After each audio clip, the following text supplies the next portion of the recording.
So after seeing a universe get destroyed, everyone has stopped fighting and doesn't really know what to do. That's when the Supreme Kai of Universe 1 comes out and says that Universe 9 was a necessary sacrifice and reassures everyone that because of Goku, they've been given a chance to protect their universe. And the reason he says that they are destroying universes is because it will balance the level of the multiverse. Because right now there are some really advanced universes and there's some really unadvanced universes. And I guess that doesn't look good to someone because they keep doing it, they keep destroying universes. At this point, I wouldn't be surprised if there were once 100 universes, but Xeno had to keep balancing them out, and it makes you think, is it ever going to get to a point where there is only one universe left because of all the imbalance and Xeno keeps destroying, there will only be one left. Right now, this is how the Dragon Ball hierarchy works, and as you'd expect, Xeno is up at the top of the multiverse. This is why he is the Omni King, he is the king of this multiverse. It hasn't been mentioned or even hinted that there could be more multiverses, but I would not rule out that idea. To keep balance in the multiverse, Xeno is not constantly, but on the occasion, and especially right now, destroying universes. And that is the key word, balance. If there is imbalance, something will get destroyed. That's why there are gods of destruction to oppose the Kais, who are known as the gods of creation. When it comes to balance in the multiverse, you have to wonder why. Xeno wants to keep his universes looking good, but for what reason?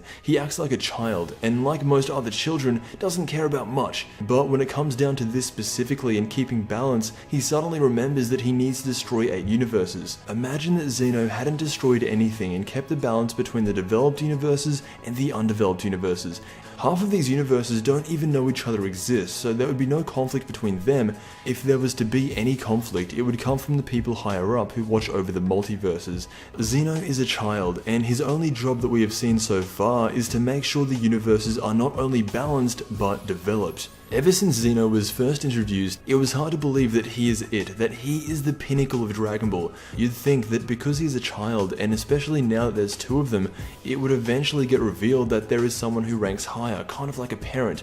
But he's Xeno, he's supposed to be the king of everything. That's why, if there ever was to be more than one person above him, there would have to be in another version of reality. An example would be another multiverse. Dragon Ball is so good at doing this, introducing higher beings for different parts of the universe. It started with Kami back when he was the god of Earth, and then King Kai got introduced, and for a very long time until the Buu Saga, that was it. The Supreme Kai then got introduced as the god of the universe, and to counter him we have Beerus. Whis is a completely different case entirely, and now for the past year it has been Xeno. Like I said before, it hasn't been mentioned that there's someone who ranks higher than him, but it's not something to rule out, and if there ever was a being above Xeno, it would be someone from another multiverse. Xeno says that he's destroying universes to keep balance, but he isn't a serious character that will get angry at himself if he doesn't, and that's where I think someone else steps in. It's like he was told by someone that he needs to do this, otherwise everything in his universe would fall apart and he'd get in trouble just like a kid.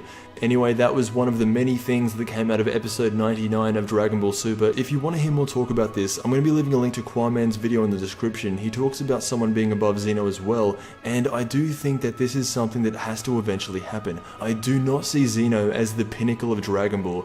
Let me know what you think. I want to thank you so much for watching, and I will see you in the next Dragon Ball video.